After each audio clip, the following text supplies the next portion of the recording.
comment faire un œuf au plat. Je crois que je vais plutôt vous montrer comment dessiner un œuf sur papier, ce sera plus simple. A l'époque j'avais déjà réalisé un œuf cassé, mais il était cru, cette fois il sera cuit, ça chamboule tout. Sinon j'espère que vous êtes en forme, on va réaliser cet œuf au plat tranquillement, vous verrez que c'est pas si difficile. Je fais ça sur une feuille spéciale puisqu'il s'agit d'une feuille grise qu'on retrouve un peu partout, les infos sont en description. Peu importe la feuille qu'on prendra, il faut qu'elle soit grise ou colorée. On va commencer par les contours du dessin, et je crois que c'est le croquis le plus facile à faire de tous les tutos que j'ai déjà pu faire jusqu'à aujourd'hui. Bon, la première étape c'est de tracer le contour du jaune d'œuf. Donc un cercle suffira. Et ensuite on fait le contour du blanc de l'œuf, un peu comme on veut. Perso j'ai mis un peu de temps avant de me décider de sa forme finale, en m'imaginant un petit peu un œuf qui atterrit dans une poêle. Le blanc va s'écouler un petit peu dans tous les sens.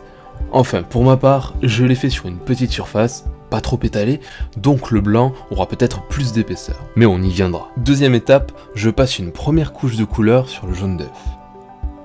J'ai pris un pro marqueur, ça marche aussi avec de la peinture à l'eau, mais si vous n'avez que des crayons, vous pouvez passer cette étape. L'intérêt du papier gris, ça va être de faire ressortir la lumière de ce qu'on dessine.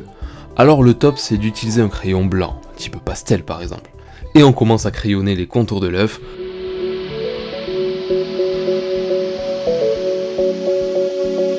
On étalera de cette façon avec l'estompe. Je m'occupe de tout le contour. Et maintenant j'étale tout le blanc d'œuf pour donner une belle texture lisse.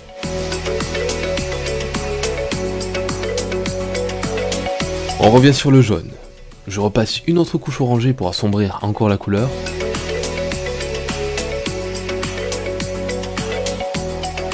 Là je fais un demi-cercle sur le bord du jaune d'œuf avec un crayon orange assez vif. On laisse juste un petit espace foncé en dessous pour bien représenter le bord du jaune. Et de l'autre côté, je prends un crayon légèrement plus jaune histoire que ça fasse un cercle complet. Voilà, super. Au passage, j'ai volontairement placé mon crayon blanc comme ça pour montrer l'arrivée de la lumière. Le mieux c'est de choisir la direction de la lumière. Du coup maintenant on peut se dire qu'elle vient de là. D'ailleurs ça va directement jouer un rôle sur le jaune d'œuf. On éclaircit le côté lumière avec le crayon et on met de l'orange au centre pour changer un peu la nuance. Et je finis avec très peu de rouge histoire de créer un petit dégradé riche en couleurs. J'étale et je prends bien soin de laisser plus sombre la partie opposée à la lumière. L'idée c'est de propager cette ombre de façon arrondie. Comme le jaune d'œuf est un peu en forme de dôme, ça montrera sa forme. En fait, ça la détachera du blanc d'œuf qui n'a pas encore ses propres volumes. Bon, maintenant le challenge, c'est de donner du volume au blanc d'œuf. Je prends le pastel blanc et je crayonne finement le contour face à la lumière. Ça montre que le blanc est collé directement sur le sol, mais si on veut, on ajoute de la hauteur et du volume en éclaircissant un niveau au-dessus, comme ça. On colorie ici. Ça fait comme une pente finalement.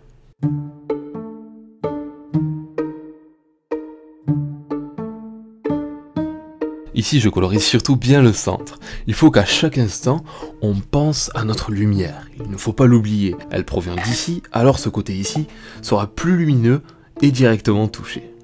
Mais pour l'autre côté, le côté gauche, la lumière elle n'ira pas taper directement sur les contours, vu qu'elle arrive de l'autre côté.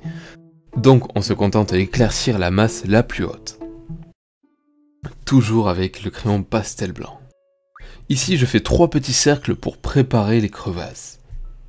Sur un œuf cuit au plat comme ça, il peut y avoir pas mal d'éléments qu'on peut ajouter pour le réalisme, comme des bosses, des creux, de la brûlure ou encore des bulles. Mais nous on se contentera de quelques éléments.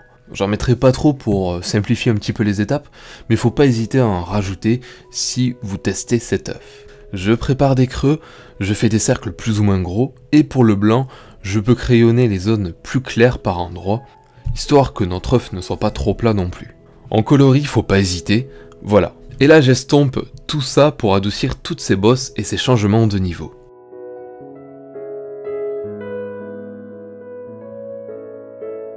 On avance bien, et si vous êtes prêts, on passe aux choses plus sérieuses. Je place 2 petits reflets sur le jaune en direction de la lumière.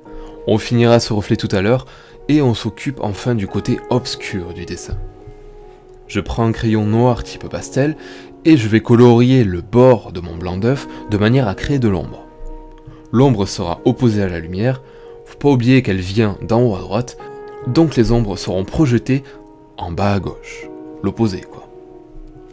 Quasiment tout le côté gauche de l'œuf est touché, et j'estompe un peu mes traits noirs pour que l'ombre soit plus douce.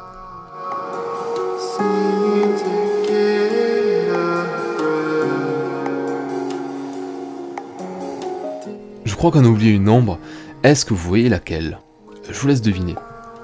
En fait c'est le jaune d'œuf tout simplement, c'est un peu comme une petite montagne au final, donc il faut faire son ombre. Je fais un petit contour au feutre marron, et je crée de l'ombre avec mon crayon noir et mon crayon orange. Je vais en profiter pour assombrir l'intérieur de mes crevasses avec un peu de noir, qu'on dispose en prenant en compte la position de la lumière. Elle va nous mettre la pression jusqu'à la fin, je vous le dis. La stratégie pour faire ressortir une crevasse, c'est d'assombrir à l'intérieur, mais l'extérieur est tout aussi important. En fait, c'est comme un volcan vu du ciel. Si la lumière arrive de droite, le côté droit du volcan sera clair, et le côté gauche sera sombre. Pareil ici, on assombrit le bon côté.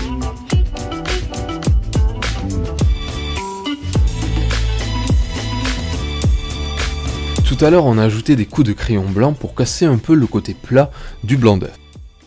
Maintenant, on fait l'inverse. Avec mon estompe déjà sale, je vais étaler un peu son bout par endroits, histoire de créer des creux assez larges, mais vraiment très légers, que ça soit pas trop foncé, sinon ça va faire de la profondeur, ou ça va tout simplement créer des sortes de brûlures. Et là, c'est pas un tuto œuf cramé, donc méfiez-vous. On arrive à la fin. Ah, la lumière. Sans elle, qu'est-ce qu'on ferait? Je prends un petit pinceau et de la peinture blanche quelconque, puis je repasse sur les reflets du jaune d'œuf. Parfait. Ça pourrait être le reflet d'une fenêtre par exemple.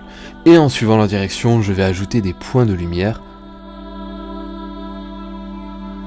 On remonte jusqu'au bord. Et voilà, c'est pas trop mal niveau reflet. Pour finir, je vais ajouter quelques autres détails en bonus. Des creux, des bosses et des petits trous, histoire de donner un peu de richesse à l'œuf.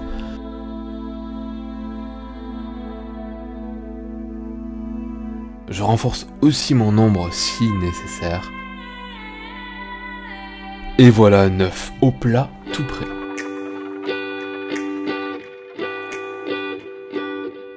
J'espère qu'il vous plaît. Ça fait un petit moment que j'ai pas fait de vidéo sur le réalisme. Bon, il y avait l'araignée, mais c'était un peu différent. Avant de vous laisser, j'aimerais vous dire 2-3 choses. J'ai constaté que plus la vidéo était vue par d'autres communautés, et plus c'était agressif dans les commentaires, voire blessant, juste pour un dessin. Donc c'est abusé quand même. Et ces derniers temps, je prends cher. Mais bon, c'est le jeu, c'est YouTube, c'est comme ça. Je sais simplement que vous êtes vraiment cool, vous m'avez porté jusqu'ici, et heureusement que j'ai ce soutien de vous. Ah oui, maintenant je mettrai un dessin que vous avez fait à la fin de certaines vidéos, comme ça, pour le fun, que j'ai pu voir sur Instagram, où vous m'avez identifié par exemple. Pour ça c'est très simple, il suffit de m'identifier sur Instagram dans vos dessins, que ce soit une reprise d'un tutoriel ou une création personnelle, c'est la même. Cette fois-ci on a une jolie réalisation d'Esther ici, qui a repris le tuto du chien. En tout cas, ça me fait plaisir, je te remercie, bravo à toi pour tes dessins, parce que je regarde un peu sur Instagram, tu fais des jolies choses, le lien est là. Sur ce, je vous souhaite à tous une très bonne journée, et que vos crayons soient libres comme là.